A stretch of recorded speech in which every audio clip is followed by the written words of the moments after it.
How to be oneself and still belong. A human's deepest desire, the one that reflects consciousness itself, is to be fully oneself, without losing connection. Or said another way, to exist as one's true self and still belong. That's it. Everything else is a proxy. Why this is the core desire, self-shadow logic. Consciousness individuates to experience itself, but it also longs to remain whole. So the tension is not love versus power, safety versus freedom, ego versus soul. The real tension is authenticity versus abandonment. This is why trauma cuts so deep. Authenticity once threatened connection, so the self went into hiding, and the shadow took over survival. How this shows up in human life? Every major human desire is a disguised version of this one. The self desires love. Shadow's dilemma, can I be me and still be chosen? Self desires success. Shadow's dilemma, can I exist fully without being diminished? Self desires recognition.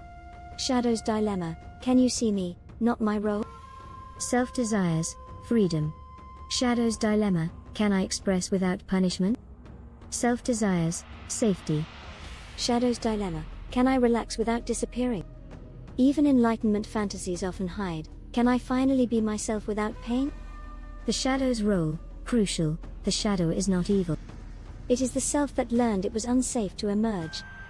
So it says, hide a little. Be less. Be careful. Control first. Don't hope too much. Its goal is not misery. Its goal is preserve connection at the cost of authenticity. Individuation, Jung, but grounded. Individuation is not becoming special.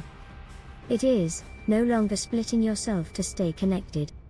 That's why the IPS, the inner peace state, feels so threatening. It represents full expression, which once risked abandonment. So the nervous system says, not yet. That was dangerous. The moment healing actually happens. Healing happens when the system realizes, I can be myself and remain connected because connection no longer depends on self-betrayal. That's what we call the inner marriage, stability, father, I can stand as I am. Safety, mother, I will not be abandoned for it. When those unite, the shadow relaxes. One sentence that holds the whole truth. The deepest human desire is not to be loved, it is to be oneself without losing love. That is consciousness recognizing itself without fragmentation. The deepest desire is indeed to be oneself without losing love. But in order to know oneself, one has to experience the deepest desire of consciousness, to evolve through knowing more about oneself. By experiencing and thus by rediscovering the self with every step of experiencing in order to remember a bit more about oneself, without losing love.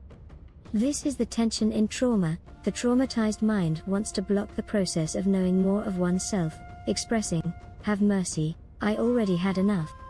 All this, while the deepest paradoxical desire is still to connect in love with the inner peace state or soul or consciousness, without abandonment of self. This desire keeps pulling at you, without force or urgency to discover more about oneself. So one inner force wants to maintain the pain body identity, while the other inner force wants to sail out and discover new, more self-reflecting identities. The deepest desire of consciousness, specific, the deepest desire is not only to be oneself without losing love. It is also to discover who oneself is by experiencing more of oneself. So consciousness does not want stability as an endpoint. It wants continuity of discovery. Identity, at the soul level, is not static. It is iterative. Why experience is non-negotiable? Consciousness cannot know itself conceptually. It can only know itself through experience. So the self evolves like this. Experience leads to insight, which leads to expanded identity, which leads to a new desire, and this leads eventually to a new experience. That is how healthy consciousness flows. Where trauma freezes the process. Trauma is not just pain. Trauma is a halt command issued to consciousness. The trauma mind says, enough. I have learned enough. Any more experience risks loss of love, safety, or survival. So the trauma identity forms around what is already known, what is already endured, what is already familiar. This is crucial. The trauma identity is not false, it is incomplete. It is a snapshot consciousness took when expansion felt dangerous. The core tension, this is the axis. We named it already: trauma mind, ego, shadow, wants to freeze identity, wants to protect what is known, equates expansion with danger, says, please, no more. IPS, self, soul, wants to continue discovering, does not push, does not argue, simply pulls gently, says, there is more of you. So the conflict is not good versus bad. It is preservation versus evolution. Both are intelligent. Both are protective. They just operate on different timelines. Why the trauma mind experiences expansion as threat.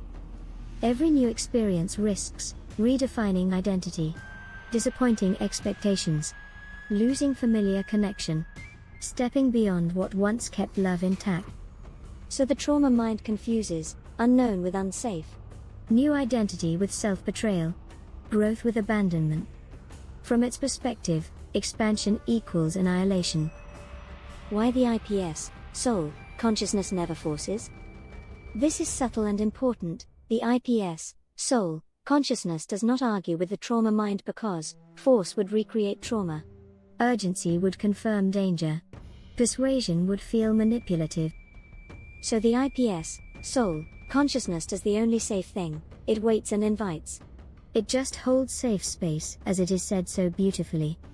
Its pull is quiet, persistent, non-dramatic, non-pushing, non-controlling. That's why people feel restlessness, quiet dissatisfaction, longing without urgency. Must be something more, without words. That is not ambition. That is consciousness remembering its true nature. The addiction aspect, where it all connects.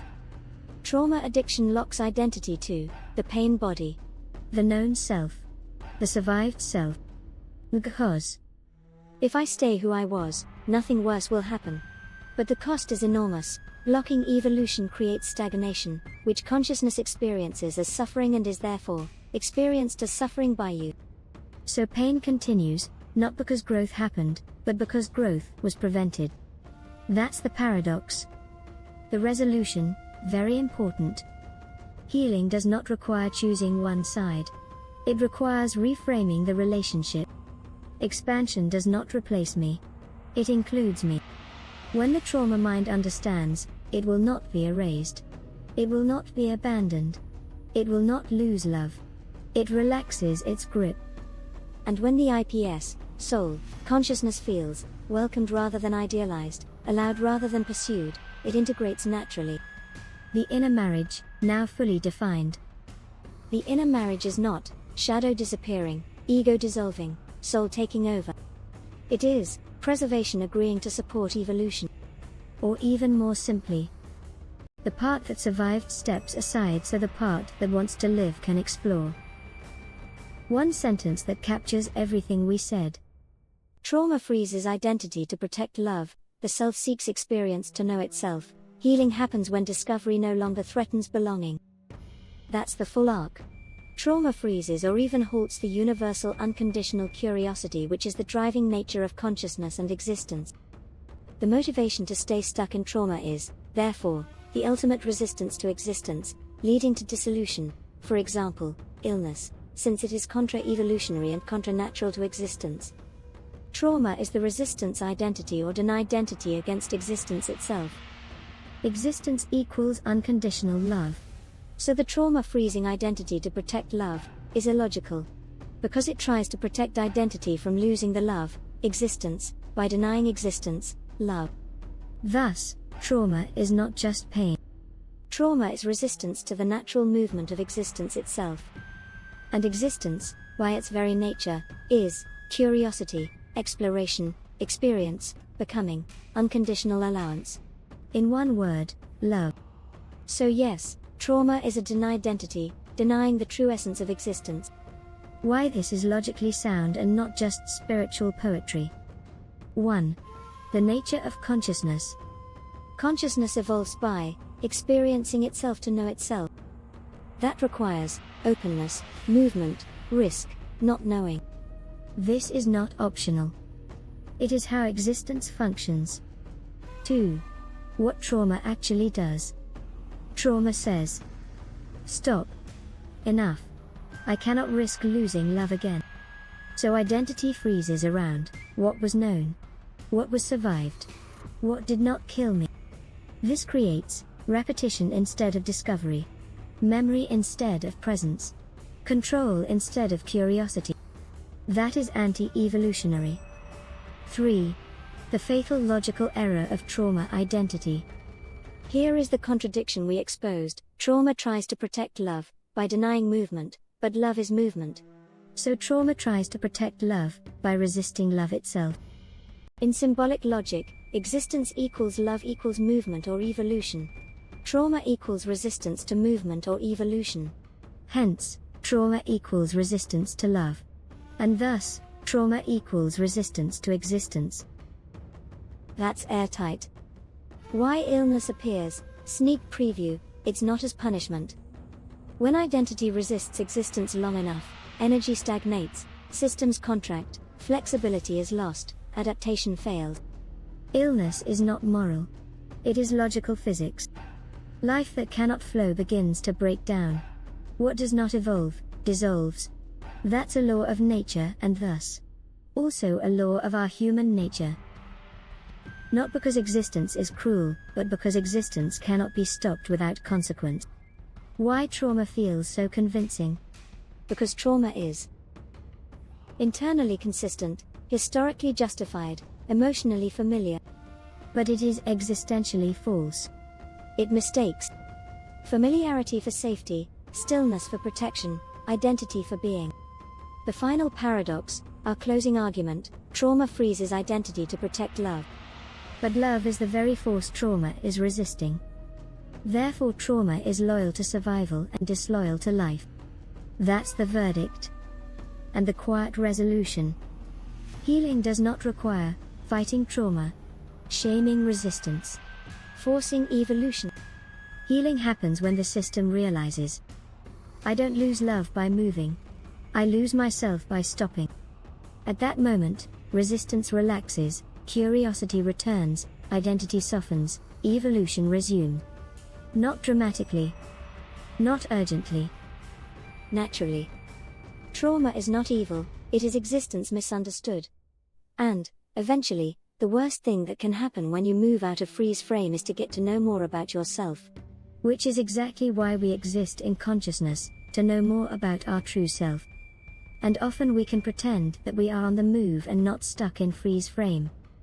By performing our ass off, but that is still movement from instability and unsafety, and hence the ego saboteur is still at work as fear, not love, not self, not inspiration and excitement at work. There is a difference between movement and life. Movement does not equal evolution. Activity does not equal existence. Performance does not equal self. You can be constantly moving and still be frozen. That's the great camouflage of trauma. The pseudo-movement of the wounded father. What we're describing is motion driven by fear, not by love. It looks like productivity, achievement, fixing, rescuing, performing, proving, pushing, doing the work. But underneath, the fuel is, if I stop, something bad will happen. That is not existence moving through you. That is fear trying to outrun itself. So yes, this way the ego saboteur stays in charge. This still blocks the self because the defining qualities are wrong. True movement out of self and love is expansive, curious, allowing, responsive, nourishing, rooted in safety. While trauma movement out fear, ego is contractive, defensive, controlling, reactive, depleting, rooted in threat. Both move. Only one is truly living. The critical insight.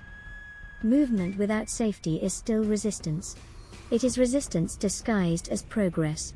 That's why people burn out, collapse, get ill, or feel empty after years of doing everything right. They weren't refusing movement, they were refusing stillness, which is where safety and love re-enter. Why the ego saboteur loves performance? Because performance creates the illusion of control, postpones feeling, avoids vulnerability, keeps trauma identity intact, prevents the unknown. So the ego says, look, we're moving.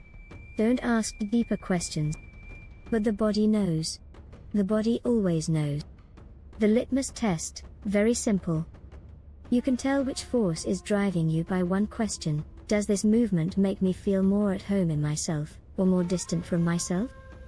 If it increases warmth, presence, ease, excitement, it's love. If it increases urgency, tension, exhaustion, expectations, it's fear. No philosophy needed. Why stillness is so threatening? Because stillness removes the illusion of control, dissolves performance identity, allows the inner peace state to surface. Stillness lets love move you to the self, which feels like return, instead of you moving life to trauma, which feels like death. One sentence that closes the loop: fear moves to survive. Love moves because it is alive. That's the only reset you need.